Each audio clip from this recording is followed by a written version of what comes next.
In his childhood, it wasn't an interest that Kyle Fu expected to master when his sister wanted him to do her origami homework for her.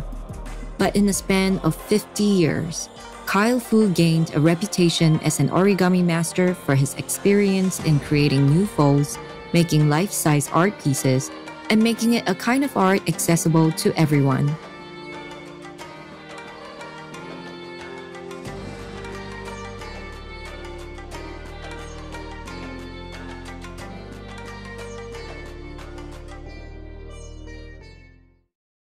Well, I started when I was like 10 years old, and my sister taught me how to do it. Because when I was little, I was fat. I was annoying her. So she said, oh gosh, he's driving me crazy. He said, okay, here's some paper. I teach you fold in little bold, little thin, and you just, here's some paper. You know, see lots of colorful paper. Yay, I like those. I still do. So this way, I can go play by myself. And today she's a very good sister. She supports me, and she's very creative in her own way. But so we complement each other. We work together, promote together. So it's kind of fun. Actually, I was happy to see that happen. Kyle Fu, born Taeju Fu, was born in London, England, February 13, 1961. At an early age, his parents moved him to Taiwan, where he grew up during his teenage years. He and his family then moved to the United States in his adolescence.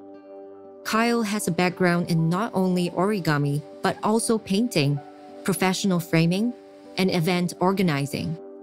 He has traveled all over the US in his early adulthood, with Baltimore, Maryland as one of the main places he lived in to pursue his passion. One of his biggest accomplishments was creating an origami dragon for the mayor of Baltimore at his request in City Hall with the help of his friends in preparation of the Christmas Cultural Exchange Show between the sister cities Baltimore and Kawasaki, Japan. I had like 10 very good friends, and believe it or not, they're not artists. They are musicians, doctors, college professor, firemen, and all different walks of life. You know, that was very, very exciting. Also, you know, have a very good chance to work with everybody from different backgrounds. So they loved it. The one in City Hall was an American Dragon. Now we did Iron Man, Captain America, and we did all life size. And also, what else I did? I also did a Chinese dragon, big size, a big one, mid one, small one, all in different sizes. Yeah. I'm in the process to try to do origami dragon on one sheet, long paper, and maybe we can get listed in the Guinness Book Record.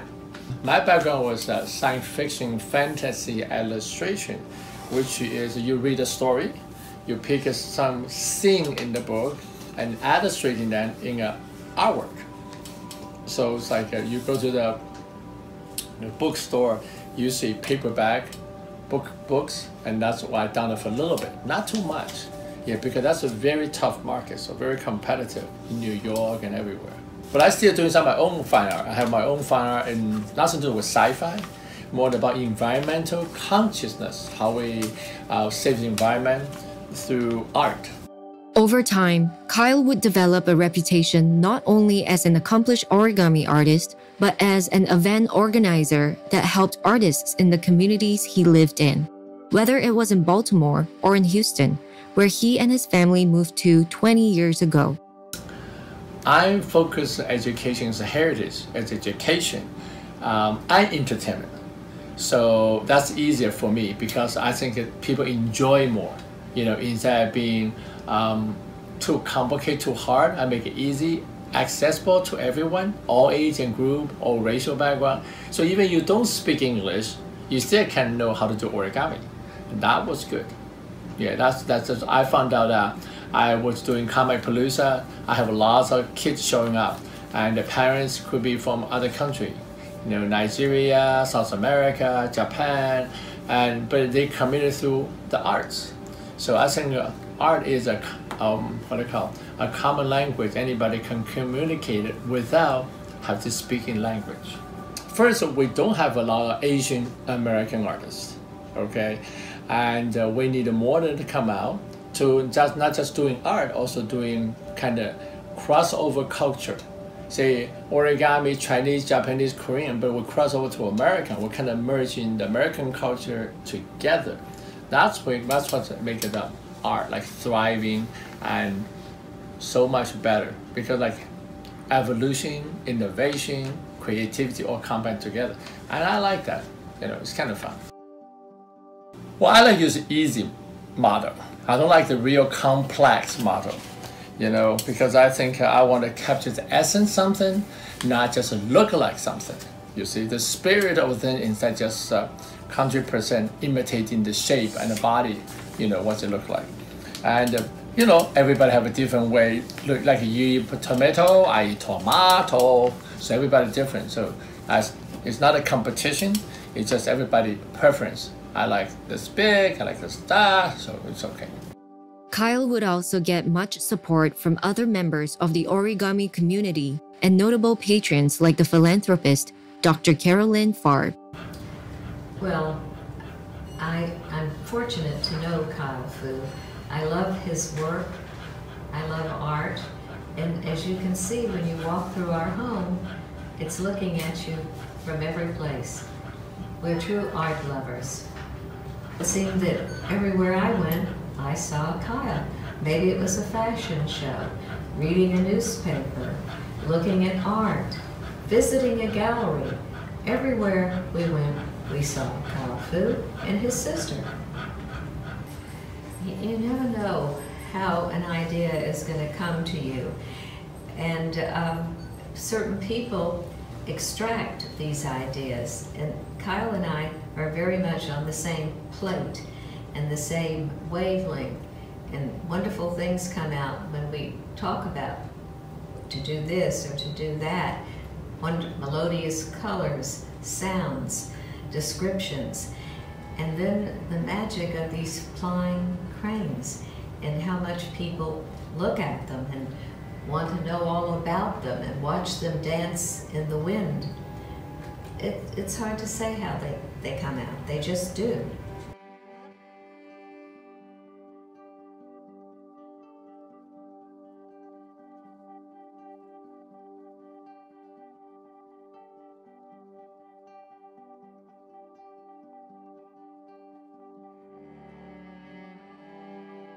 This is one of my horses. I really like it very much. Yeah, you can see it. Yeah, and we designed it with a famous Santa Fe artist, Kevin Box. And he's a very, very good artist, and we really enjoy doing that a lot. And this is a botanic garden show. You can so we have a smaller horses. That's the baby one. And we have the mommy size or daddy size. Yeah, it's a very beautiful work. Yeah, I originally did it in paper. Then he designed and cast on the computer, and we make it into bronze. This is the most solid window fine art today, with artists, in America, which is really nice. Yeah, so you can see how big it is. It is a life size. Yeah, about 250 pounds, 300 pounds. This is because my mother's one of the biggest influence in my life. So this is her signature, was my last name on it. So outside the box means it's Kevin Box.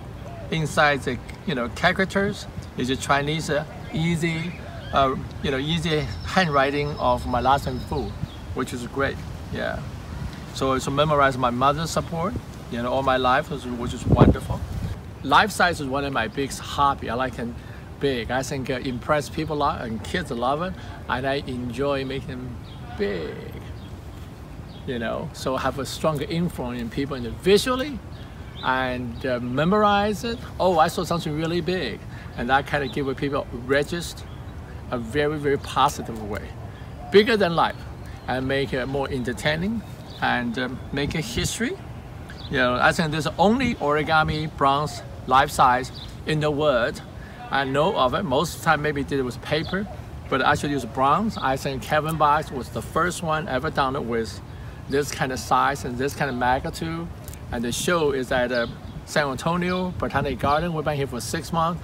Been very well liked. Lots of kids, adults, and artists all admiring in Kevin's work and my design, which is how we say it, which is wonderful. I love to design some more, to the people who enjoy origami, and I hope you can come and see it.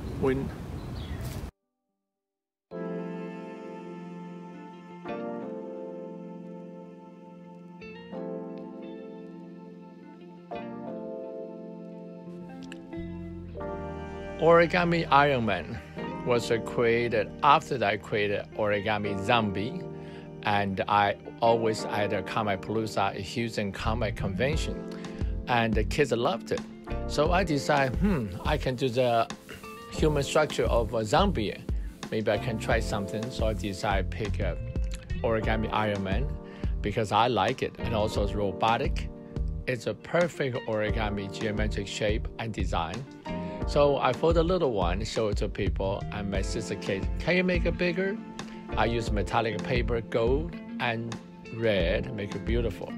So I decided creating a bigger one as John Simon, the Comic-Palooza organizer, original creator, said, hey, great, bring to Comic-Palooza. You have booths every year anyway.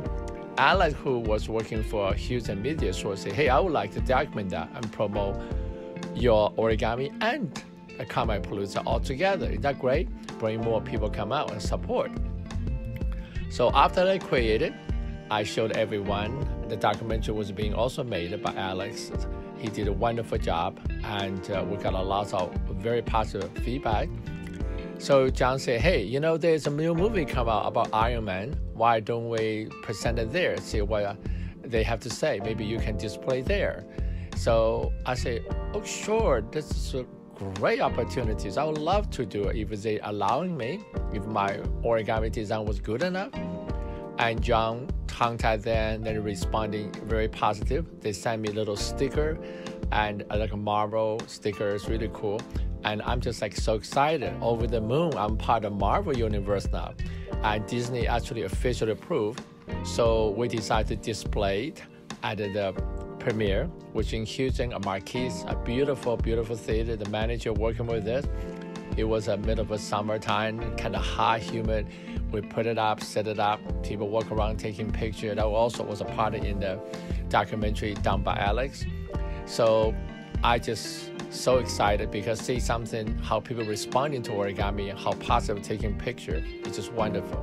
That was a great experience.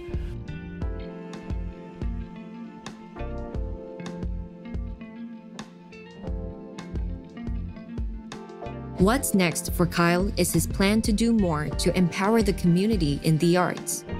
He plans to use his art center as a foundation to create an origami festival or even a museum in the space. There are also more projects that Kyle will be involved in to aid the next generations by keeping the art alive and accessible for the future to come. Asian American art is very hard because not many is out there in the first place. So it's a struggle, and there's a marketplace that mostly artists are doing Western type art, European style. And Asian art doesn't really have a much commercial market. So it's kind of really tough. So this is kind of combined the East and the West together. So the success I really enjoy because we have two cultures come together, like a word as one, so everybody can enjoy it together. Not just my culture, your culture, it's our culture. Well, I think also female Asian American artists, we need more coming out because the females, lots of artists not being celebrated or being focused on. And I like to see more Asian American artists, female. And also think lots of younger people all need to come out to join together and don't want to keep it just in one group, you know. And I think people need to really collaborate in more projects. Like Kevin and me were collaborating on the project. I think it's one of the most successful collaboration. He also did it with Robert Land, Michael LaFosse. That's all very talented origami artists. And those collaboration work make his art greater, meaningful, and educational, and make it beautiful landmark for people to see it. And it's not just because this is a Asian artist, you know, American artist, it's all artists, you know, global. I think we need to focus on that more instead of always being native and, you know, pigeonhole us because specific. I think the group effort and to make the artwork become more thriving, more exciting, and for the generations to come, I think they would like to see that, you know.